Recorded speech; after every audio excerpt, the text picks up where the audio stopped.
I've been up chasing the sunsets just to see if there's more.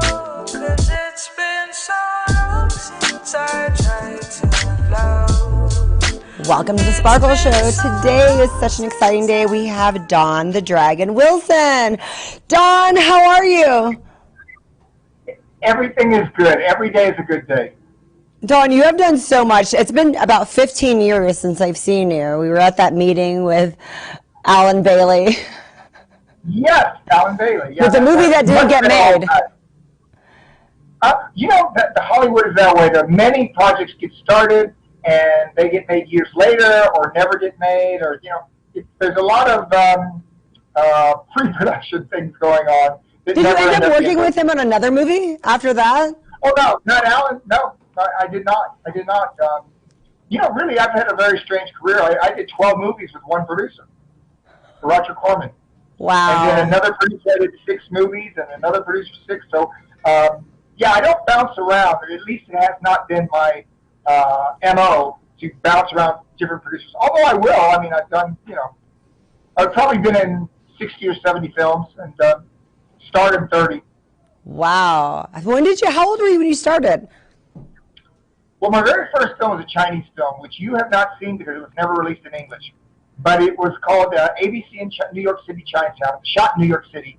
And I was fighting in China, or in Hong Kong at the time. I had 6 fights there. So I was a very popular fighter, and they wanted me to appear in their movie. So I played a bad guy in a Chinese movie, and that was 1982. But I made the move to LA in 85 to become a full-time actor. It was the first time I retired in kickboxing was 85. I've retired 3 times so far. Oh, when did you start kickboxing? 1974 was my first pro fight. Wow. But, yeah, I was already in martial arts in 72, though, and I started martial arts in college. And, did you think you were going to go into films, or you were just going to do martial arts? When did the film start?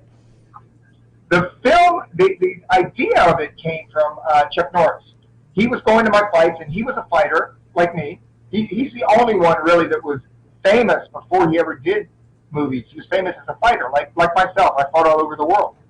And he said when I decided to retire, I should consider, as a second career, acting, because he said it was really a great career for him. And this was before Walker, Texas Ranger. This was back when he was working for a company called Canon Films. It was in the late 70s, early 80s. And so Chuck Norris basically gave me the first person in the business that suggested. And then you did all your own stunts from there on out. Well, I did fighting. I mean, I don't do. Well, I've done high falls as well. I've jumped off a 10-story building, but and I've done fight scenes on top of a moving train. So I've done some stunts, but the really complicated, dangerous stunts are done by stuntmen. But the fight action is all me, of course. The stunt guys can't do that. That's what I was thinking. It's all you. Wow. Yeah. Do you work with a lot of amateurs in that respect when you're fighting against somebody? Are they all people that know how to fight? No. I have choreographers, and the choreographers rehearse the fight scenes with experienced guys, and it's all checked out through them. They hire all those kind of guys, and I don't do the choreography myself. I have many different choreographers. Art Camacho, though, has probably done 15, 16 of my films. He's my main guy, and he's directed 3 of them. But I like using different choreographers, because if I don't, every fight scene's going to look the same, right? If I use the same guy every single movie, I'll do the same techniques, and it'll be the same style of fighting. And I thought early in my career that I would not do that in my movies. I would go from choreographer to choreographer, and I've used foreign ones. I've used Filipino ones, Thai choreographer. So how many times have you been injured? I know that's got to happen. You've got to have some injuries. Well, yes, I have. I've had many injuries in the fight game. Mainly, I break my hands. I've broken my hands. They said Roberto Duran had hands of stone. I have hands of glass. I hit guys in the head. Even with 16-ounce gloves, my hands break. So I've had many broken hands and broken noses, of course. My nose has been broken many different times. It's been different sides of my face over my life. and broke my cheekbone, broke my jaw. Oh, that's a lost horrible weight. break. The jaw, that must have been a horrible recovery time, huh? Well, Did you get it wired shut? no, it was probably I should have, but many times instead of going and getting and having a doctor look at it, I just let it heal on its own. I'm from the generation, unfortunately, where athletes would go to doctors and they would come back worse. In the 60s, in the 70s, when I played college football, college basketball, and wrestled in college, and that was in the early 70s. Guys would go to the doctors to get operations on their elbow or knee and come back worse. So it's in my mind. It's stuck in my mind. I'm paranoid. Although I know that was in the ancient days, 40 years ago. So it's not like that today. Actually, more than 40 years ago. I'm talking about almost, 50 years ago. Guys would get operated on and come back worse, friends of mine.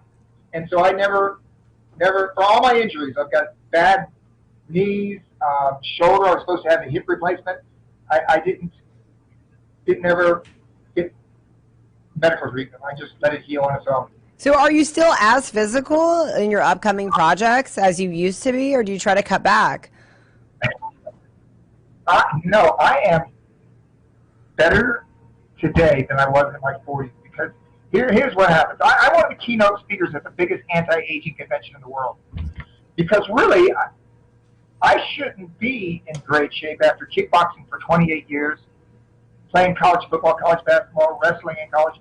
I mean, all the sports that I've done, and stunts. I've hurt myself on stunts. I should be in bad shape, but here's what happened. This was 1998. I came out of retirement again. That was my third time coming out, and I got on vitamin and mineral protein supplements, and I've been on them ever since. So it's been 20 years of supplements. Oh, wow. And I reset my entire body. Yeah, I was told I needed a hip replacement. My shoulder was bad. It made popping sounds. I was really a damaged ex-athlete in the 90s. I bet. You just do so much. I mean, that's the nature of the business. They're contact sports, and the opponent, his job is to damage your body. It's not like baseball. Your job is to hit the ball. My opponents, their job was to knock me unconscious. So, Don, tell us about the next project that you have that you're working on right now.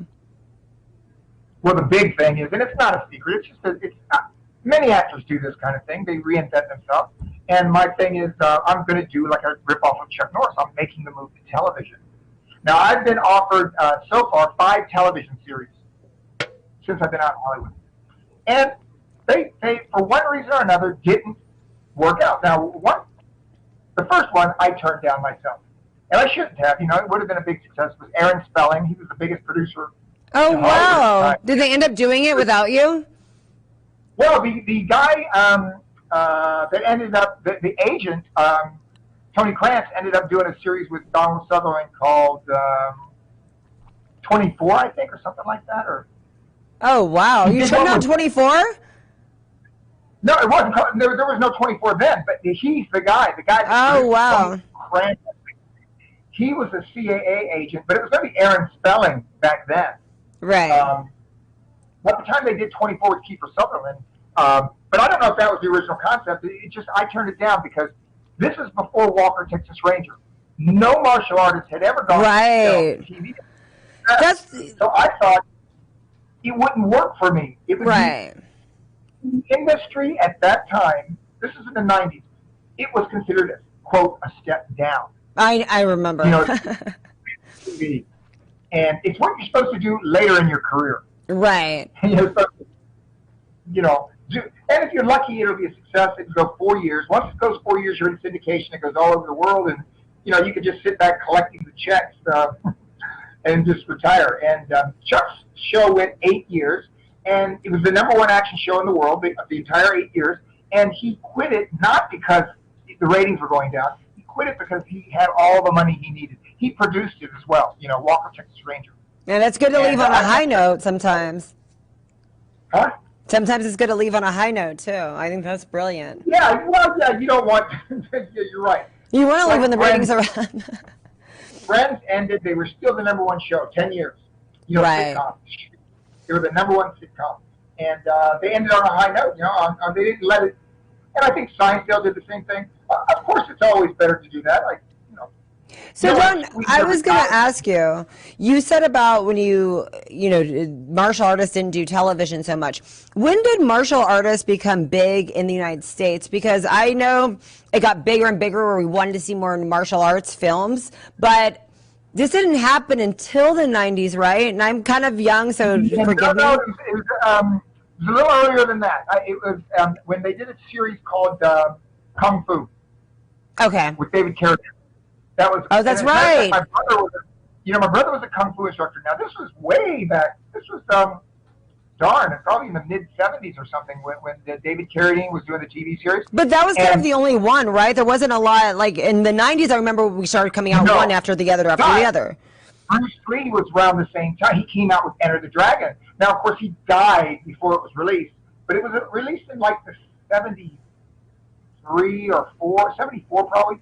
And so the mid-'70s, Bruce Lee kind of introduced America to martial art.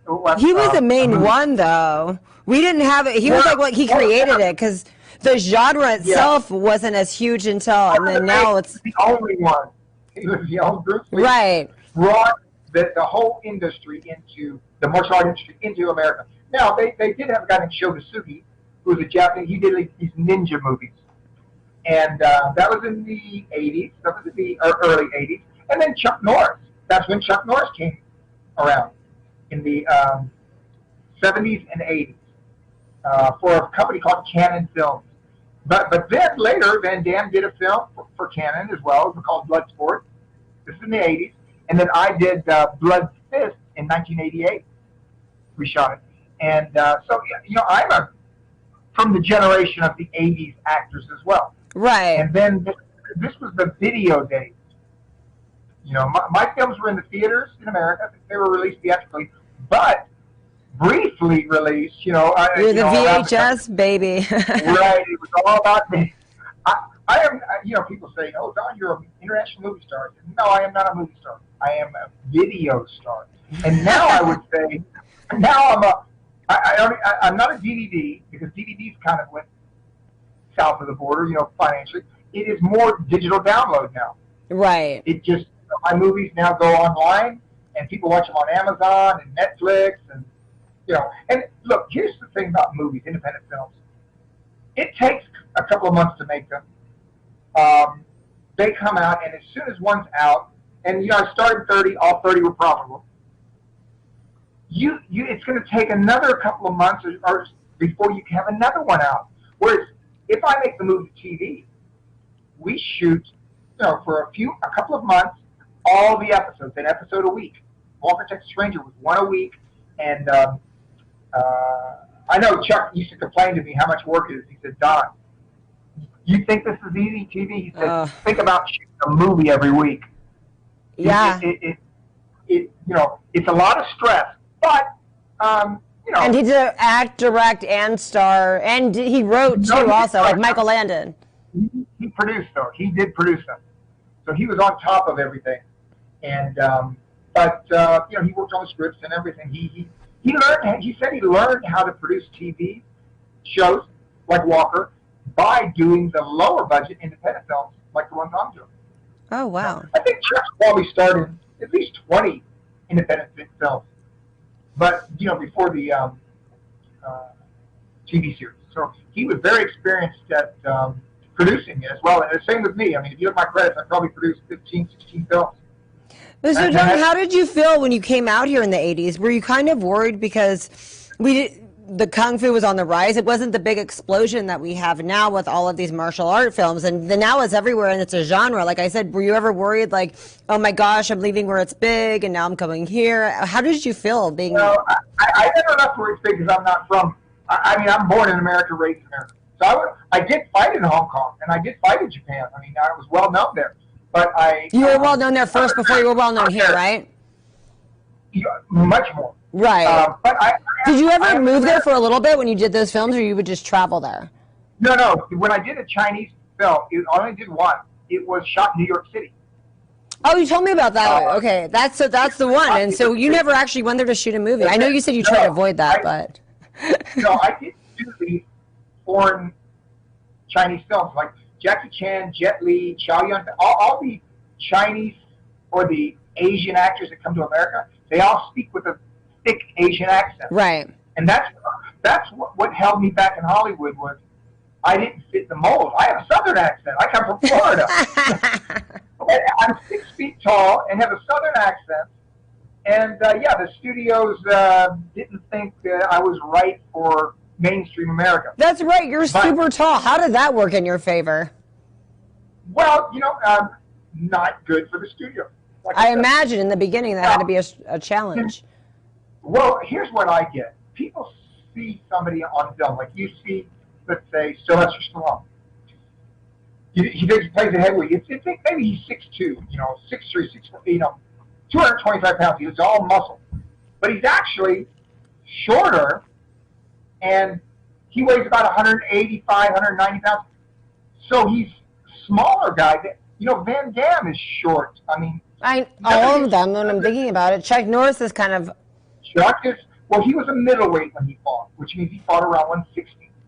And so he's probably, Chuck, I don't know, I think 5'9", maybe, something like that. He's not...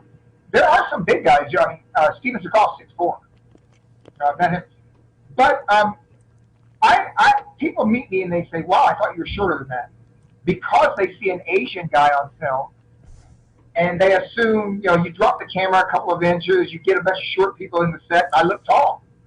That must be a fun surprise for people, too. Well, I get the same thing. It's really odd. I travel all over the world, and I pretty much get asked the same questions, and people have the same reactions. People in Germany, I'm saying it's the same in Italy, or it's the same in China as they are in Japan or Korea, places I go. I'm not what they expected in the sense of looking Asian but being 6 feet. It's not what they expect, and it's not been a positive thing though. I had the studios once. They wanted me to do a movie with Sean Connery and Wesley Snipes. So I was in Europe for 2 weeks, and so they said, well, we'll wait for you to come back and talk about you doing this role. So I come in, they wait. So that means they want me pretty bad if they're willing to wait 2 weeks.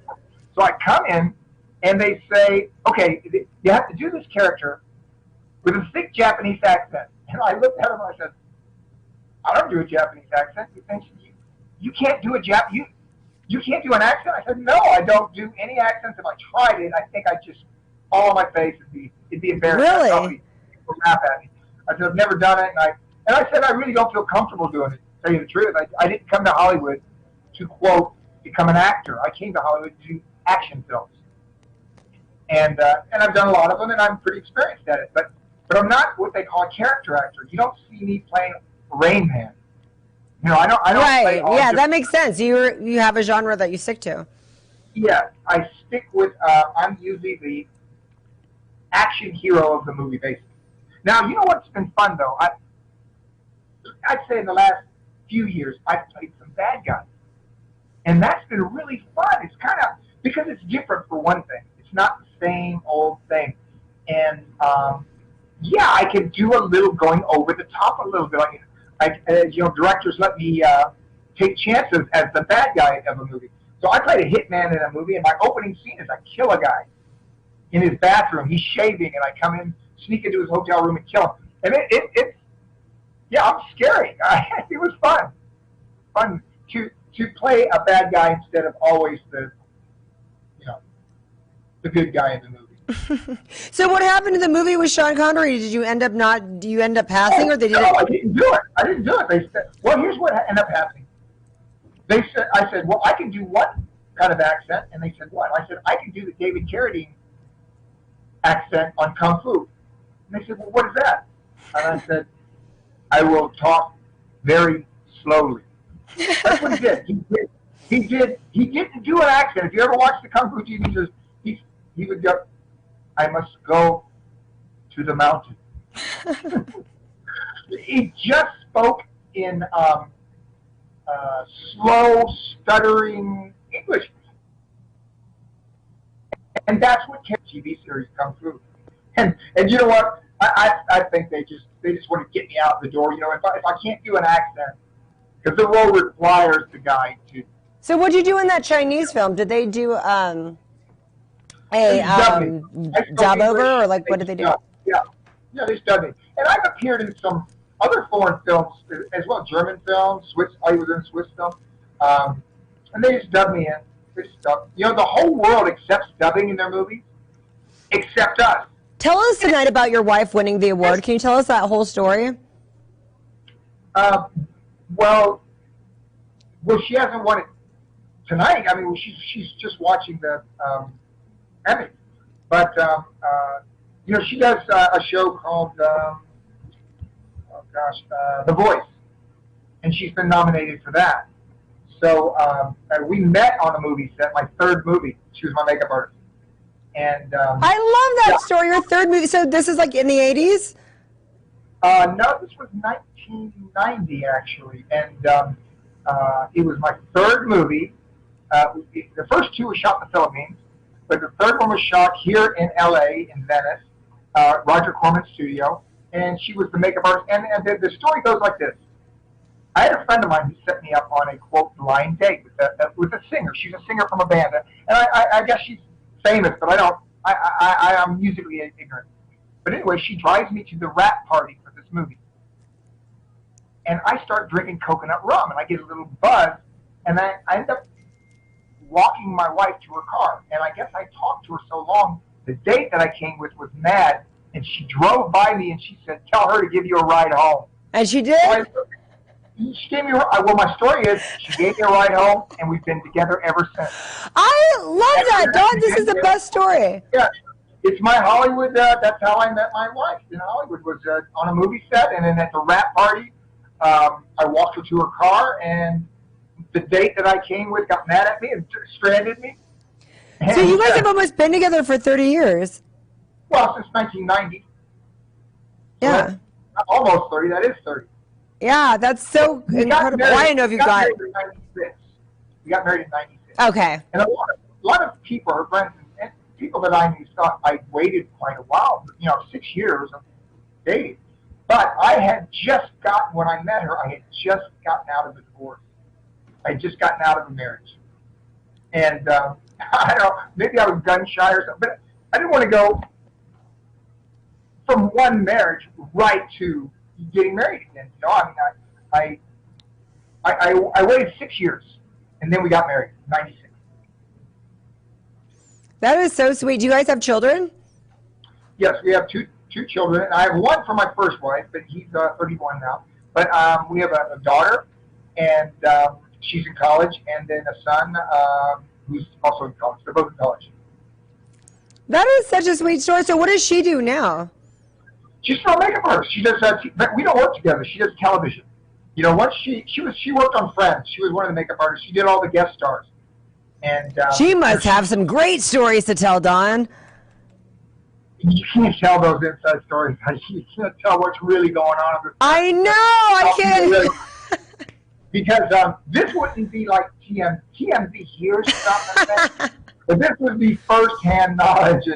And makeup artists, they know everything. They have the best stories. They know everything. They're the therapists of the actor. Yeah, and she works with a lot of stars, and she used to do the Oscars. As a matter of fact, she was the head of the makeup department for the Oscars. She would okay everybody who got on the stage. She'd have a bunch of makeup artists around her. She did Obama's makeup out here. She's like one of the. I wish I was as successful as her as an actress. Did you ever go with her to the Oscars when she was doing that? No, I'm not. I've gone to things. I went to the 10-year wrap party of Friends with her, but I don't watch any TV. I don't watch, and so I'd never seen one episode of Friends, but when I went. And so after I met all the guys, they were all nice. I started watching it, and then I said, oh, that's a funny show.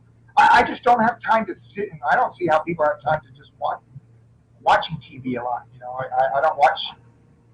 Although I'm trying to make the transition to TV as a career. It's not because I'm a big fan of TV shows. You know, when I did the movies, I'm not like Quentin Tarantino, a expert at Asian martial arts or even American martial arts films. You know, I got into it as a second career because I was a retired kickboxer. But really, my passion has always been kickboxing. I did it for 28 years, and I teach seminars all over the world, even today, on kickboxing. What was your biggest film done that really made you like a household name? Well, I don't believe I am a household name, unfortunately. But I've done a lot of films, and I had 4 HBO World premieres. Now, this was in the 90s. So an HBO World premiere, if you're not in the theaters, that's the best you could do in independent film. Because they'd advertise it for weeks, and right. you'd see millions of people, and then that would sell the video. And so I got my domestic notoriety is from cable TV, more than the videos even. You know, I mean, I used to have my own nights on cable TV. They'd have the Don Wilson Showtime night where 3 of my movies would play in one night. I was very popular Nielsen ratings-wise. In fact, that was the 4th highest show on cable when I show. There was a movie called Red Sun Rising. So if you want to check out any of my movies, check out Red Sun Rising. They're all free on YouTube now. People just post them. And it's so long ago, nobody cares about it. You can just watch free movies of mine on YouTube. You can watch Red Sun Rising. I think there's one called Forced to Fight, which is a prison movie. It's a very good one. Maybe not so much for a woman, but Red Sun Rising has a love story, so I think you'd like that one. Who's one of your favorite people that you like working with? Oh gosh, you know, I've enjoyed probably 90% of the people I work with. As you know, directors and things. You know, like I said, Art Camacho was my choreographer for so many films. And as a director, he was great. And also Rick Jacobson was a great one. Listen, if I start listing directors, the one I forget is going to be upset if he ever sees this. And you know, people always ask, who's your favorite female leading lady? And they're all my favorites because I bump into them, you know, at autograph signing things and at parties and, you know, red carpet things. So you don't want somebody to think, oh, so I wasn't your favorite, or, you know, you didn't have as much fun working with me. And, so I hate to pick certain directors or especially female leads. But you know what? Luckily for me, every experience has been a good one so far in the movie industry. You know, I've enjoyed it, and I do movies in the genre that is my passion. I'm a martial artist, right? I mean, I love martial arts. And so I've started 30 martial art films. Now, they're martial art horror, martial art action, sci-fi. And you said romance. And romance, well, correct. You know, there's lots of, and martial art comedies. I've done comedies. So it's where my passion is, the martial arts, and then I get to kind of deviate a little bit just so it adds a little variety to my audience. You know. Don, have you ever met somebody that was a big fan of yours that you were like, wow, I can't believe they're a fan of mine? Is there a story you have like that? Yeah, a lot of them. I can't believe anybody's a fan of mine, to tell you the truth. But well, one time I was working I was announcing for the UFC. I was one of the original UFC announcers. And one of the guys in our film crew, one of the crew members came up and he said, hey, Mr. Wilson, we're not supposed to ask for autographs, but this is for another guy that I did a concert for. I said, well, what's his name? I pulled out a picture. He said, Billy Idol. I said, oh, Billy Idol. Said, yeah, Billy Idol. I asked if I could get your autograph. And it turns out, I did look, do a little background search on him. He studies, I believe it was Kempo karate. So he's a martial artist, Billy Idol. It's not, you know. And then one time I'm getting in an elevator and Prince is in there. and Prince is in the same elevator. And he just gave me a strange look. So I go to a party, and you know, all the actors, we all end up in the same parties anyway. So I'm there, and Apollonia is there. And I mentioned to Apollonia, I said, you know, she's sing with Prince. And actually, I think they used to date, actually, I think, Apollonia and Prince. But anyway, so I told her my elevator story. She goes, well, Don, he watches your movies, you know, Prince, because they're on TV, they're on cable, you know, and it's martial art action, fight action.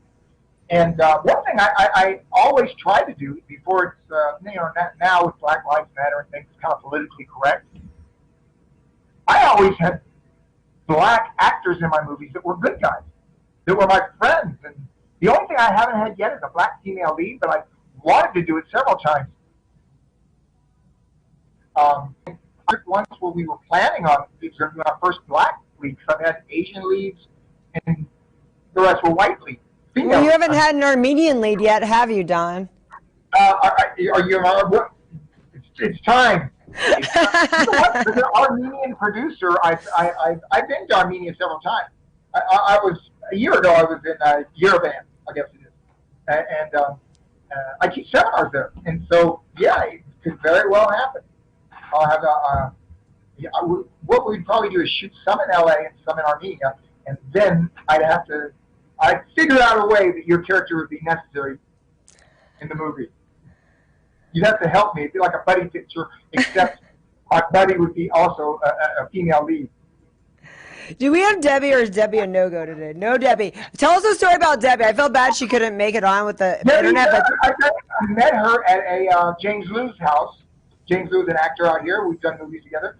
And he's also a choreographer for big budget movies, TV series. And she's interviewed me a couple of times for her show. She has she works for the local cable station, and right. And they created a show, and so we've you know, she set up some seminars for me in Northern California. That's where she's from. So we're good friends, and we know a lot of mutual people in the martial arts business. She's a martial artist. So that must be, your network is so large. Well, how did you get in touch with Debbie? What is your connection with Debbie? I met her at a Filmmakers Alliance, actually. That's how I met Debbie. We all have a Debbie story. And she's been on my show before because she did psychic readings. Oh, I know. Did she ever do one for you? No, she did not. She did not. But I didn't even know she was into that. Well, no. Now I feel closer to Debbie. You got to tell her next time you're together. Be like, hey, Debbie, I feel left out here. Yeah, so you got a psychic reading, kind of like reading your palm, or is it... She had my birthday the day I was born. It was like a reading of like, based on when I was born, the actual time, and a lot of things, my rising, and I don't know all that stuff. Well, you know, I was a science major, engineering major. My father worked at the Kennedy Space Center, and oh wow, I'm more in tune with science. Although that's fascinating, Don. You were a science major. Where did you go? Engineering. Well, I went to the Coast Guard Academy first for a year, but then when I left the academy, I went to Brevard Community College, graduated in pre-engineering, and then I went to FIT, Florida Institute of Technology, and that's where my father worked at the Kennedy Space Center. And so he was going to hire me. I had 2 more years, and I was an engineer at Kennedy Space Center, which was the premier place to be if you're in engineering, because in the 60s, Kennedy had a space race. We didn't have an arms race like we had in the 50s with nuclear wars nuclear warheads. We had a space race back in the 60s, and that's when that's why I ended up in Florida, was my father worked at the Kennedy Space Center. Wow. And so that's what I would have been had I not been a kickboxer. I would have been an engineer at the Kennedy Space Center. You are so fascinating. You're so smart. Besides being all the physicality, you left out the smart part till the very end. Well, I was smart 28 years ago. I was in the team coach. I was an honor student. I was, made very good grades. And, I don't know how much engineering I could do today. Thank you so much for coming on my show. And everyone's going to follow you on Instagram. We all got to follow Don and see everything that you're doing. You know what? I don't do that. I do Facebook. But well, I'll follow you on Facebook. Things I post on Facebook go to Twitter, and I believe they go to Instagram. I think my brother's assistant hooked all that up for me years ago. He had an assistant that So this Did you whole get all time the I've been talking to somebody else. Oh, I don't even read Instagram or Twitter. Don, we're going to follow you on Facebook because then we know it's the Facebook. real Don. Yeah, Thank and you just so so Don much for will- coming on my show, Don. Yes, and I'm holding a microphone on Facebook because there's other Don Wilson sites up there. Yeah, the fan sites and things, but I'm holding a microphone, so that's how you'll know it's me. Okay. Thank you, Don. Oh, thank you. It's been a lot of fun. Didn't feel like an interview. It felt like you were just hanging out.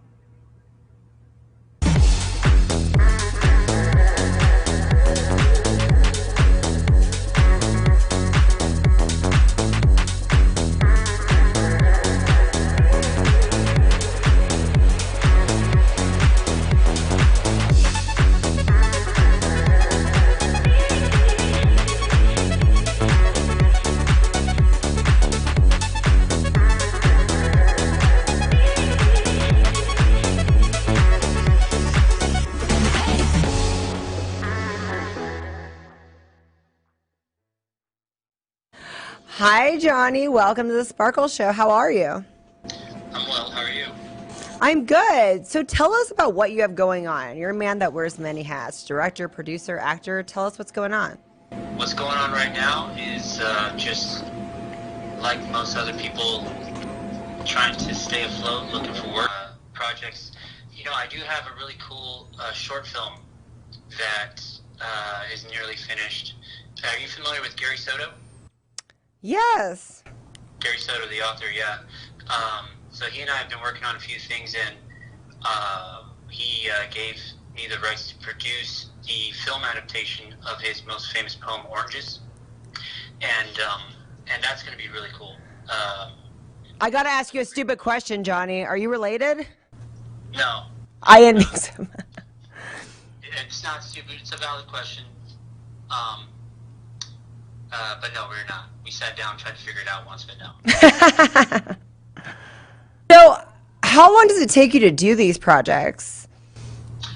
It depends, really. It depends on the elements. It depends on the weather. It depends on budget. It depends on life.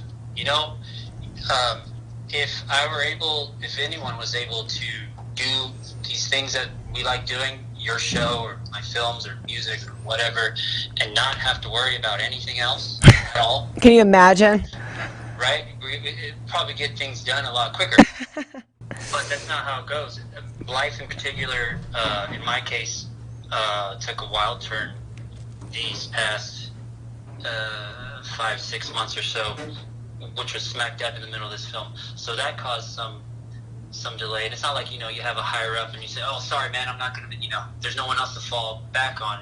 If you fall a little bit, then the film falls a little bit. But you don't let go. You just keep going, and it's nearly there, and it's coming. So tell us about some of your past projects for people that don't know about you. I've been producing, writing, directing, editing for most of my life. I was a theater major at Fresno State, so I started out acting when I first moved out to LA. I went to Pacific studying theater as well. Oh, cool. That explains the theatricality. Hey, and your show looks great, by the way. I don't know how long you've been doing this. I know I've seen it. I've seen you, you know, for some time now, but kudos on all that. It's not easy to do. Thank you. Well, it's the team too. I mean, KP does a really good job. So, and you've worked with him. Tell us about that experience. Yeah, KP was a stunt coordinator. Stunt coordinator and an actor in my first feature film, which when we filmed it was called Showboys. But it got distribution and did the whole Netflix Redbox. I need to see this one. And it's called Hollywood Road Trip. When it got distributed, we changed the title to Hollywood Road Trip. And so KP was involved in that, and he remembers all of that and how crazy that was. We shot that. It was ultra low budget SAG indie film, and we shot it in 15 consecutive days. Wow. Oh my. Yeah. And so it was a lot of pre-production planning. It was a lot of just blueprints, and we just banged it out. And I think I locked myself in a room and I edited it together in a couple of months, and that was that.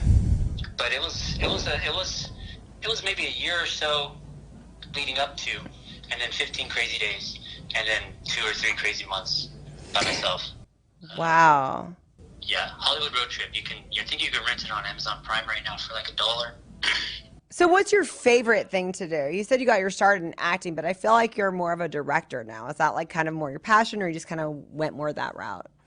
Yeah, that's more my passion. I think it's more. But what I've been doing the past 3 years here downtown is I opened a creative branding and advertising agency, which I no longer have. But for those 3 years, produced some really great work, commercials, promo videos, stuff like that. And so we're talking now films, short films, commercials, PSAs. We're talking a whole bunch of different things, but when you look at it, at least in my eyes, it's all kind of the same thing. It's even acting. It's just all storytelling. Right. You're telling a story one way or another, or a message, to a group of people, and there's lots of different ways of doing it, but you're still doing the same thing. So I feel like when I was younger, I felt acting was the first sort of medium I felt like I had to do that. But it wasn't until I got my hands on the camera that I realized that it's the camera that I love best doing it with. So I would say, yeah, directing, but I'm very hands-on with the camera. So directing photography and cinematography and lighting. I love light. I love light. Oh, I'd love to work with you because just in photography alone, I can't find people to do good lighting for like one. I find a photographer with good lighting and I like to stick with them because I've gotten through so many bad apples of just, someone told me my face is hard to light and I'm like, is that even possible? Yeah, no. Nobody's face is hard to light. I mean, everything is challenging to light, but no, I definitely wouldn't say that about anyone's face.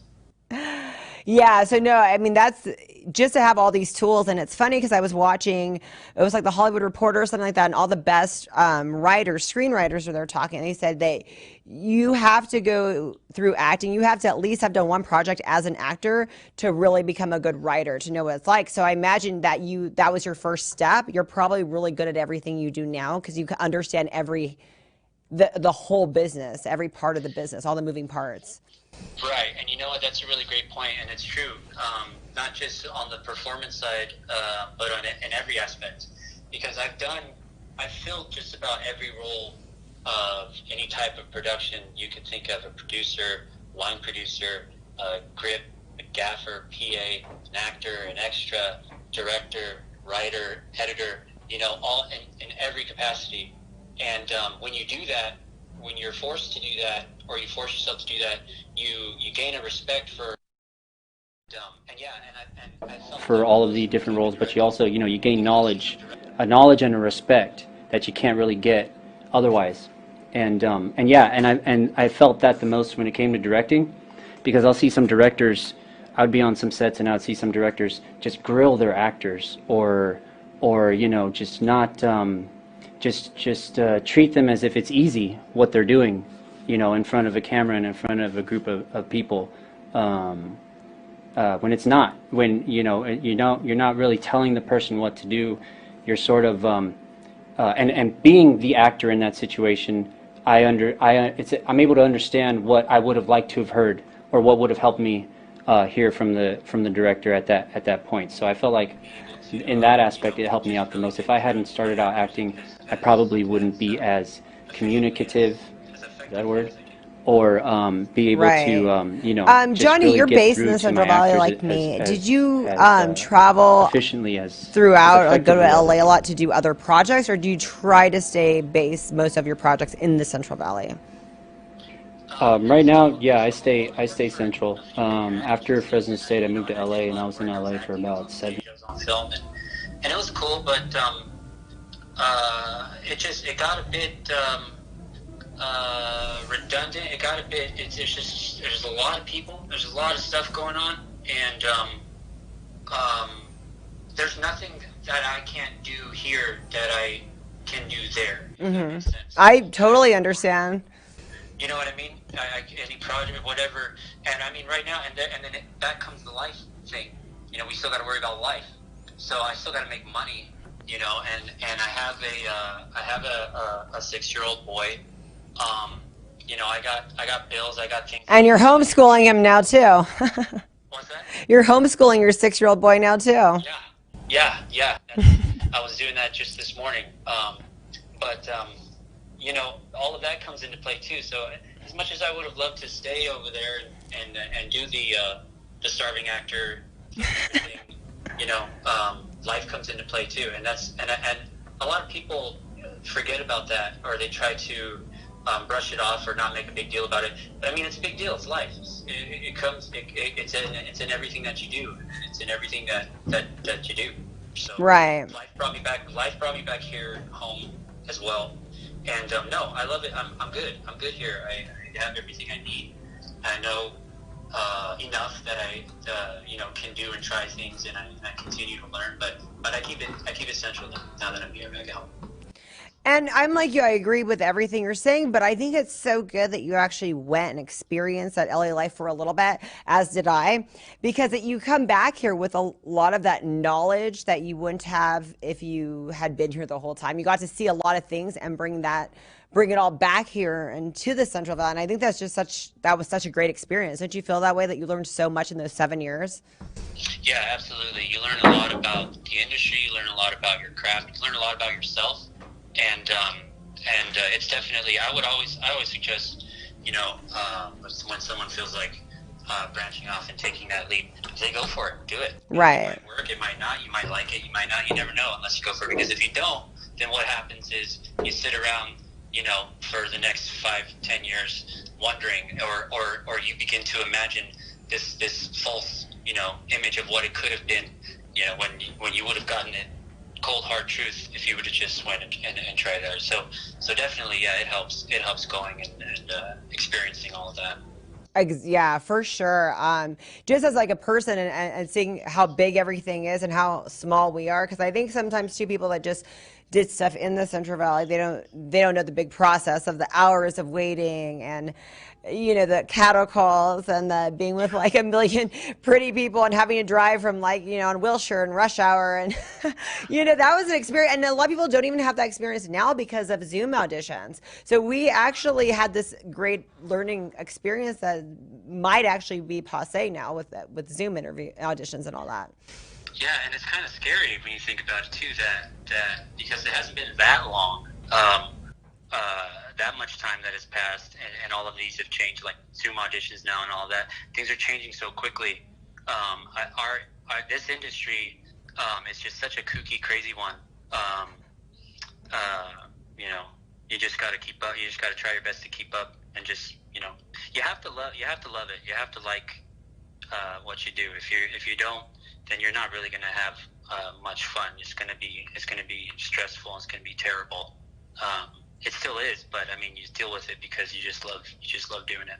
What's your niche now? Now that you have done everything, what is it that you would just like to focus on? Film and music videos. I love music, and I love light. And I've done a few music videos that come back, but I feel like music videos are such an interesting element, you know, because there's no, I mean, just like with everything else, there's no rules really, but there's really, you can do just about whatever you want to do. You're open to get as creative as you want, as the music will allow you to be. If I could pump out a music video like every month, you know, and be set cool doing that, and maybe a film every year, I'd be good with that. I love that, you know, because I love music videos. I got my start in a Blink-182 music video, and I've always said I wouldn't mind just doing video, and a lot of actors would say that, but it's like you said, it's a story, it's a visual storytelling, and I really enjoy that. So I love that you're saying, hey, that's something I want to do. That's because you have options, and that's what you're choosing. I love that. Yeah, the music video is underrated, and rightfully so, because there's just so many bad not bad. I know what you're but saying. just, they're just they serve a certain purpose sometimes. Well, some are losing that storytelling aspect of it. Yeah, and it can, just like with everything else, with commercials and with films, you can put a lot of effort into it, or you can just cookie cutter, and it could be generic, mediocre, or it could be something experimental and interesting that pushes boundaries. And I feel like right now, for me at least, I'm able to do that more with music videos than with anything else. But with the short film, with the Oranges short film, I was able to do a lot of cool stuff there as well. So I'm excited to finish that and for everyone to see that, because I think it's going to be pretty cool. How is that going? So it's a poem. Are you using multiple actors? How is that going with filming during COVID? There's a handful of actors. In the poem itself, it's about a young man who falls in love with a girl. If you read the poem, the orange that he has, he peels in front of her, sort of represents the fiery passion inside of him that is being awoken with this new relationship. So it's all very visual, the film. I love that. It's as if it's not, it's like and also it's narrated. So the words of the poem are narrated throughout the entire film. I can't wait to see this. Where do you think we're going to see this on the YouTube or? Well, that's interesting too, because you may not be able to see it anywhere, because just as the poem itself, it's in textbooks around the world. And that's how Gary, kind of got loaded so early, is because this poem people just went crazy for. It's like, the epitome. It's a great example of, structure and just imagery and everything. So it's in every textbook everywhere. There are schools in Scotland and Japan that they have to write a thesis paper on this poem, this American poem, before they can, graduate. And it's pretty crazy. It's had that much of an impact. So the film, we're planning is going to be distributed just about the same way to educational institutions and licensed that way. So I'm not really sure how everyone will be able to. It's definitely not going to just be online for everyone to see, because that would, but definitely we'll have to have a screening or two here in town and elsewhere, so everyone can see it. And meet Gary and hear what he had to think about it and all that good stuff.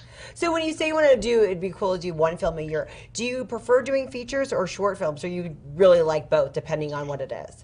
Yeah, it just depends on what it is. Features beat you up, man. They beat you up. They're not. They take you. They take a piece out of you, and they keep it. They don't give it back. You know what I mean, KP? Yep. Short films, it's like, it's a couple of days of shooting. You're able to see all of it in your mind. I can wrap it all up in my mind and keep it here constantly, because I'm always just constantly juggling things around. Features, there's a lot of stuff. You need a whole team. There's a whole team of people. Short films, you're able to get away with doing a short film, on your own, just a handful of people, small crew. I would never try anything like that with a feature film ever again. But yeah, I think short films are fun. Feature films are fun. It's just a big commitment. It's a big chunk of your life. Getting back to the life thing, I have 2 scripts that I plan on getting to someday, shooting or trying to get some more funding for. One's an action drama that I'm pretty excited about, but I don't think I would entertain the idea of any other features outside of those for the time being, at least. Johnny, up till now, what work are you most proud of? Battery. What work am I most proud of? I'm going to be most proud of this short film. Oh, you know what? What work I'm most proud of is there is a short film I did, was right when I got back in town from LA. I got back in town, and it was right when all of the downtown revitalization stuff was kicking off. This was like years back. And so it was inspiring. And, this is my hometown, so it's like, oh yeah, they're rebuilding downtown and all this good stuff. So before I dove back into working or getting a job or whatever, I had a couple months of just spare time, and I produced this short film called Fresno, the Learned Astronomer, and it's set to the words of Walt Whitman's famous poem, The Learned Astronomer. And I'm really proud of that, because it's very I feel like everything is there. Imagery and the music was originally composed music, and it's like my cinematic ode to my hometown. I'm gonna pop this battery on this light really quick. But that's something that, if I were to run into a film buff and he's like, "Oh, what have you done?" I'd probably pull that out first. Awesome. Before I pull out anything else. And again, a short film. That's not on DVD. That's not on Amazon Prime or anything. It's just a little piece of. So where can we see art. that? You can see it on my website, jsoto.co. I have a lot of my stuff. A lot of my work is on my website. So we need to go to the website. Okay. Yeah, I just updated it. Perfect. A couple weeks ago. Music videos, because I've just been working like crazy the past few years, and I haven't had time to just breathe or show any of it. But I put a good chunk of it on the website. There's even some music on there too. So jsoto.co, jsoto.co. jsoto.co. Thank you so much, Johnny, for coming on. Next time we'll go a little bit longer, and hopefully you could show us like a clip of the Orange movie the next time I have you on. Yeah, I got some really cool. Oh, yay! And hopefully I won't be on the phone next time. I'll make sure I got all this. I might get to see you in the flesh next time. That'll be great. Sure, yeah, that'd be nice. Okay, thank you so much, Johnny. All right, thanks. Nice talking to you. Bye.